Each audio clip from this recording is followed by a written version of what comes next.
नमस्कार, लोकवृत्तमध्ये आपलं स्वागत। पाचगणीतील मॅप्रो गार्डन सील करण्याचे महाबळेश्वर तहसीलदारांचे आदेश। संचालकांविरोधात गुन्हे दाखल करण्याच्या सूचना। पाचगणी परिसरातील गुरेघर इथं सुप्रसिद्ध असणारं मॅप्रो गार्डन विना परवाना सुरू असल्यानं सदर मॅप्रो गार्डन व ठिकाण सील करून कंपनी आणि संचालकांच्या विरोधात तातडीनं फौजदारी व कायदेशीर कारवाई करण्याची नोटीस महाबळेश्वर तहसीलदारांनी पाचगणी मंडलाधिकारी लामण पाकणी यांच्याद्वारे कारवाईचे आदेश धाडले आहेत। या नोटिसांमुळे पाचगणी परिसरात एकच खळबळ माजली आहे।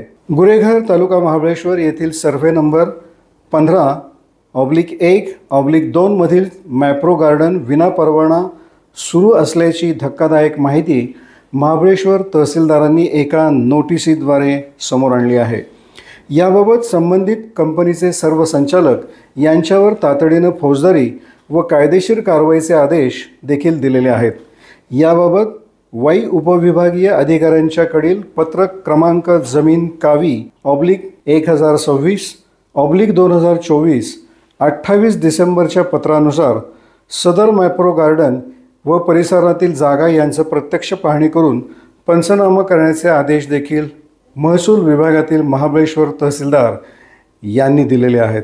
संबंधितांचे जबाब घेऊन अत्यावश्यक कागदपत्रांचे स्वयंस्पष्ट अभिप्राय अहवाल महाबळेश्वर तहसील कार्यालयाला तत्काळ पाठवावा असा आदेश महाबळेश्वर तहसीलदारांनी धाडला आहे।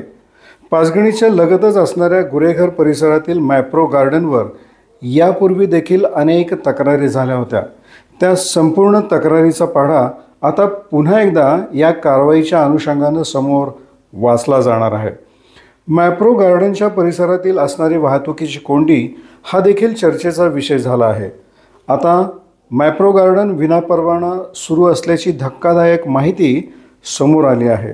याबाबत थेट आता संचालक आणि कंपनीच्या विरोधामध्ये फौजदारी गुन्हे दाखल करण्याचे आदेश आणि अहवाल सादर करण्याची नोटीस आल्यानं आता याबाबत जिल्हाधिकारी कार्यालय त्याचबरोबर पोलीस यंत्रणा नेमकी काय कारवाई करते याकडे संपूर्ण सातारा जिल्ह्याचं आणि पर्यावरण प्रेमींचं लक्ष लागून राहिलं आहे।